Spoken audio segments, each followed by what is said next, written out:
fans, it's your boy Gsluke here with our DFS value plays for this week's Open Championship. These 6 plays priced $8,000 and below are going to be great sources of both salary flexibility and leverage in a few cases to help you with rounding out some of your DFS lineups. With a field so strong with what we have in a major championship, it isn't going to be nearly as difficult to try and uncover some of these quote-unquote diamonds in the rough.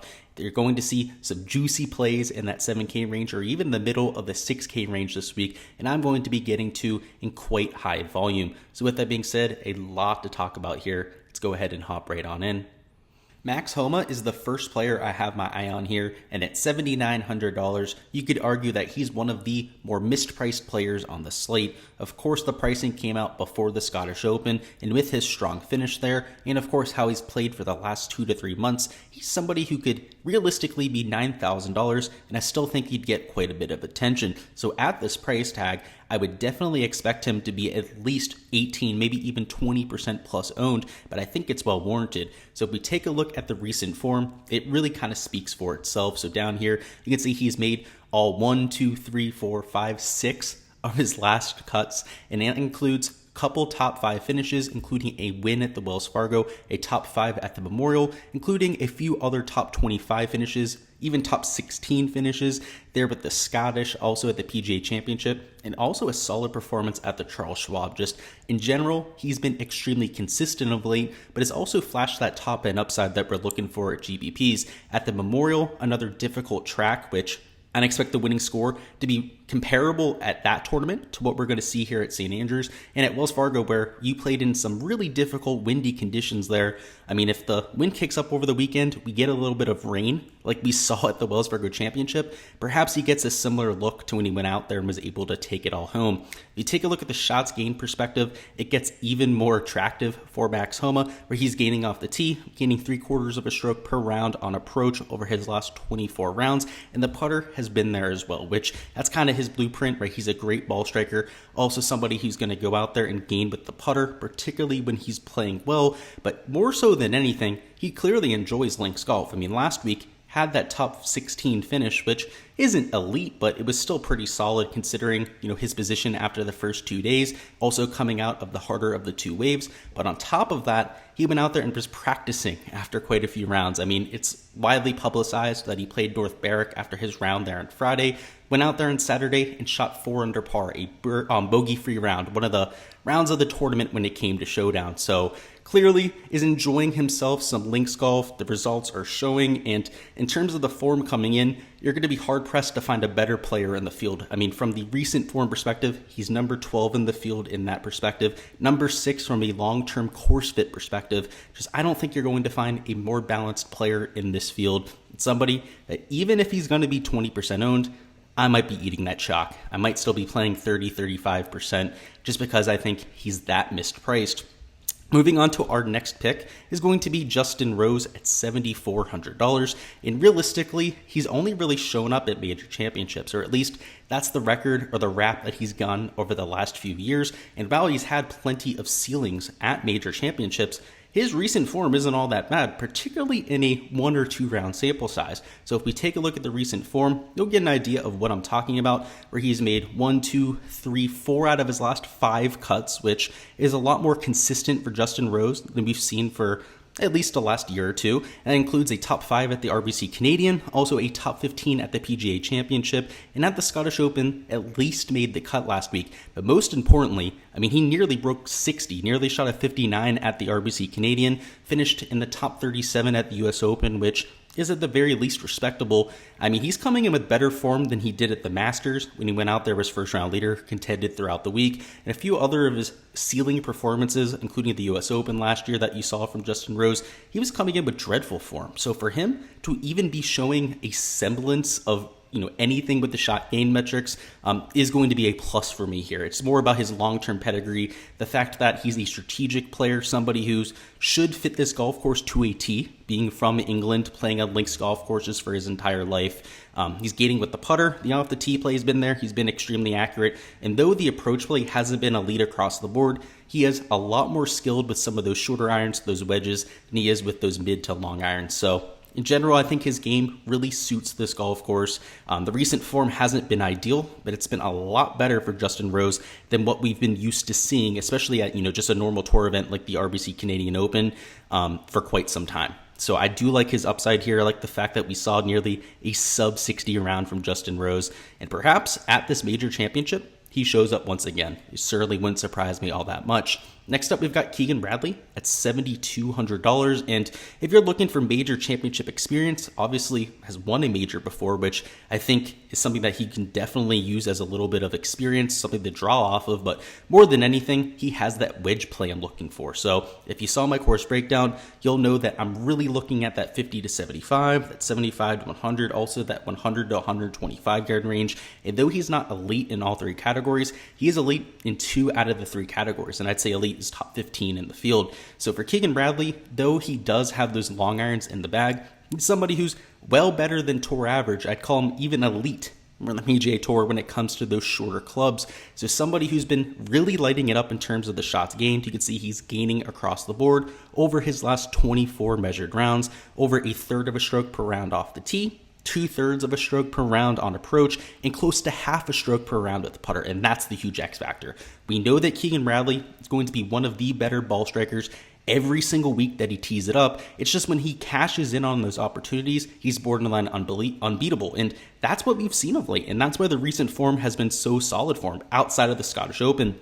You'll see he has a top 20 at the Travelers, top 10 at the US Open, made the cut at the Memorial and the PGA, and of course, a second place finish at the Wells Fargo. So you could argue that he's shown a lot of the top end upside, also some consistency with making a few of the cuts there. And outside of the Scottish Open, all systems go for somebody like a Keegan Bradley. And I do think that this may keep his ownership lower. So kind of like with a Justin Thomas, who I really like this week, another player who missed the cut at the Scottish, I do think that's important. I do would rather see them finishing in the top 10, or should say top 16, like somebody like a Max Homa or somebody like Justin Rose, who at least made the cut. But you have to remember that links golf, it's extremely volatile, right? You can get a few bad bounces, play yourself out of a golf tournament, and given that St. Andrews was the week after, if they even got 1 or 2 bad breaks, I would not be surprised if people just checked out. So though he really looked rough at the Scottish Open, it's not something that I'm really holding all too much against him, a little bit, right? But everything else for Keegan Bradley is fantastic, right? The form had been flawless before that, no missed cuts over his last 9 performances. The shots gained metrics, he's gaining across the board.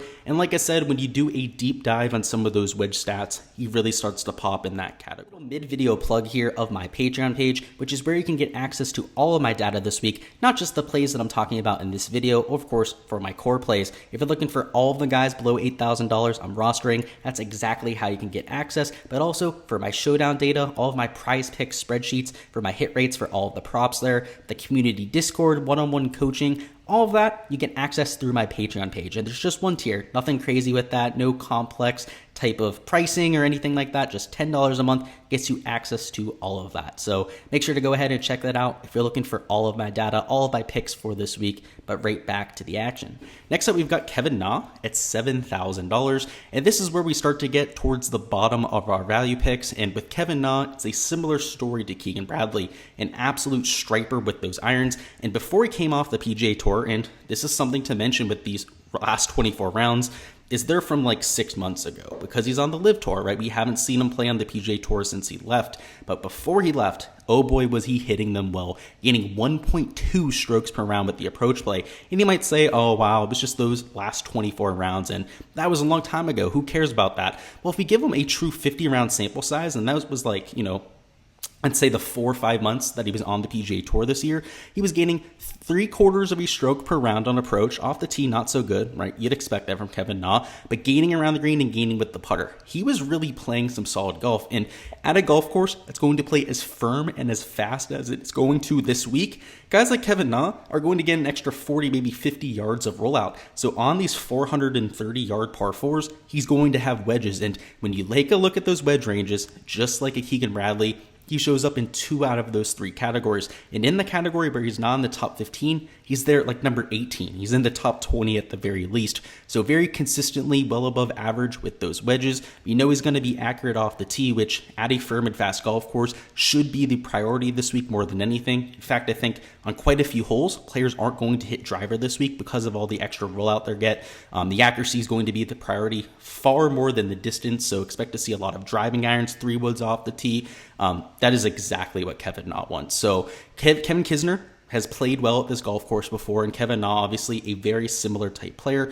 I would not be surprised at all to see Kevin Na at the top of the leaderboard, or at least towards the top of the leaderboard at some point this week, given how well he can hit those wedges and how solid of a short game player that he is, at least historically. Next up, you've got Chris Kirk at $6,800, and Chris Kirk is like the wedge specialist. For every single wedge range I'm looking at, so all 5 of them, I'm including the 100 to 125 yard and even the 125 to 150 yard range, he's in the top 10 of all 5 buckets. Ridiculous. The only 2 players that also fit that description were Justin Thomas and Cam Smith, who of course are also core picks for me this week. But Chris Kirk at $6,800 has sleeper written all over him. Another player like Kevin Na, who maybe not the most long player off the tee, but hits plenty of fairways, which will be the priority this week. And like Kevin Na, has those wedges even more down pat. If we take a look at the shots gained metrics, which are a lot more reliable here, of course, because he's actually played on the PGA Tour, gaining over half a stroke per round off the tee, showing just how solid he's been with the accuracy, gaining on approach, gaining close to half a stroke per round around the green. So clearly can get it done, and he's got it done in Texas, which I don't want to compare Texas to an Open Championship setup,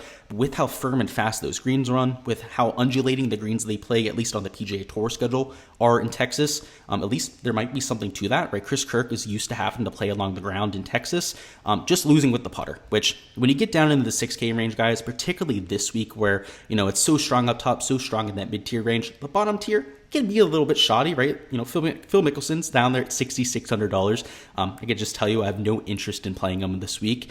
Guys like Chris Kirk, I'm okay taking somebody who's not the best putter, right? You'd want them to be a solid putter, but look at these finishes. Just unbelievably consistent. Made the cut at the Scottish, made the cut, finished top 10 at the Canadian, made the cut at Memorial, top 15 at the Charles Schwab, top 5 at the PGA, just is going out there, grinding out cuts, doing exactly what we're looking for. And if you look at Kevin Na's record, right, though he hasn't made that many starts, before he left, he was a top 10 at the Charles Schwab, top 25 at the PGA Championship. A lot of these type of players, especially like the live guys, like a Kevin Na, are going to be completely overlooked. And some of them have been quietly playing some pretty solid golf. So him, Louis Oosthuizen, is another one that I have my eye on. Chris Kirk, obviously not a live guy, but I don't hear anybody talking about him this week. So hopefully he's mine and your best kept secret this week when it comes to DFS, and he comes in relatively low owned. But the last sleeper pick we're getting to, I shouldn't say sleeper, value pick for this week, is going to be Joohyung Kim, but I hope he's a sleeper pick. He's $6,500, and guys, this player might just be the real deal. He might be a up-and-coming, blossoming superstar. Not exaggerating when I say that, because take a look at this recent form for Joohyung Kim. So first off, top 3 last week at the Scottish. Great field. That is a standout performance. But outside of that, top 25 at the US Open. That was maybe the quietest top 25 for a young player we've had for quite some time. Missed the cut at the PGA. Okay, maybe he was in the bad wave. I couldn't tell you. I don't remember it for Joohyung, but okay, it's a major championship. Let's say even if he was in the good wave, he missed the cut. So be it. But top 20 at the Byron Nelson. 3 out of his last 4 starts have been top 23 finishes, including a top 5 at a nearly invitational level event, right? A super strong field at the Scottish, a bunch of the top players in the world, top 25 at an actual major championship. And I know the Byron Nelson was far from the best field, but these were difficult courses, right? Winning score in the single digits for the Scottish, US Open, also an extremely difficult setup. Birdie fest at the Byron Nelson, top 20 finish. I think Joohyung Kim might just be the real deal. He might be somebody who's borderline unavoidable when it comes to this week, because he might be an $8,000 golfer who we're getting at the $6,000 range because pricing came out before the Scottish. I mean, I can guarantee you before last week, he would have been like $7,500 if pricing came out on Monday, but now he's $6,500. And frankly, I don't think he's going to be chalk this week. I don't think a ton of people are going to get to him. If he's going to be 5 to 6% owned, I might play 25% Joohyung Kim this week. I mean, I really expect him to, I shouldn't say I expect him. I really think there's a possibility that he's legitimately just a really good player. somebody who's going to be a PGA Tour regular at some point, and perhaps one of the young up-and-coming stars. And if that's going to be the case with somebody like him at $6,500, I want to be early to the party, right? And if he ends up kind of flaming out here, so be it, right? It's not going to end all my lineups. I still have 75% to work with, but I think from a risk-reward perspective, it is giving me what I'm looking for. If we take a look at the shots gained, which it doesn't include the Scottish Open, of course, here, you can see he was posting quite a nice blueprint, gaining with the putter, slight loser with the approach play, so be it. Slight loser with the off the tee play, so be it. I'm gaining around the green. Just a consistent stat profile, not really getting it done with one category. A little bit more of contributions across the board. And last week at the Scottish, that looked evident. He looked like he had a more than serviceable around the green play. He was able to save par on 17, which was an extremely difficult hole there on Saturday. And also there on Sunday, he was able to make quite a few of those 10 to 15 footer putts. So I don't think he's somebody who relies on one category, and perhaps kind of like a Sungjae Im, right, can be a balanced player where when he has that spike performance in one or two categories at the same time, can perhaps even win golf tournaments. So I really, really like his upside here. Kind of reminds me of a young Sungjae Im where, he kind of bursted onto the scene out of nowhere. And I don't think a lot of people are talking about this, right?